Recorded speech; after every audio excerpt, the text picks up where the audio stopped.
खराब हो गया वो। साइलेंसर खराब हो गया उसका। बोर को आ गया, बोर को रिपेयर करना।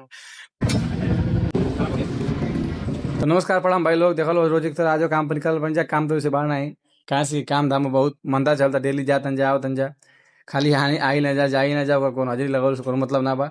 और देखो फिर ऑटो आए, ऑटो पकड़ के सीधे पहुंचे थे जंक्शन पर और रोड क्रॉस करके सीधे देखा नहीं आज धूप होने बाटे।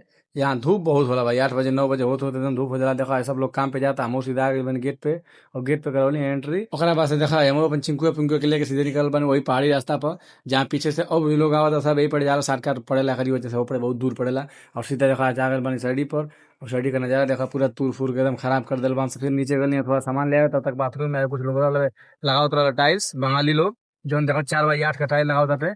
फिर नीचे देखा लेंस लेंस है कि कौन मशीन है नाम लिखे मालूम, लेकिन का लोग ये पता ना कुछ देखा तो नहीं होता।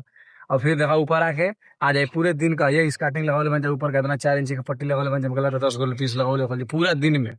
फिर शाम के समय हो गया मनो का कपड़ा वपड़ा पहन के सामान वामान समेट के निकल गए बन रूम की। तब तक आ गया हेलीकॉप्टर जो बड़ा अजीब आवाज करता था, हमारे साहब का तो खराब हो गया, उसको बोर कराना पड़ेगा इंजन, इसीलिए इतना आवाज कर रहा है। हमारे चेलाओं को तरह पार्टी के लिए बैठे ये हेलीकॉप्टर। फिर हम जहाँ हम अपन साहब की गाड़ी बैठ के सीधा घूमते हुए देखा गेट के कहीं पार और गेट पार करके आगे बने देखा जंक्शन की ओर अपना सीधा जंक्शन पे पहुंचने जहाँ आई बकरी फिर दिख लिया सर जाता रोड क्रॉस करके।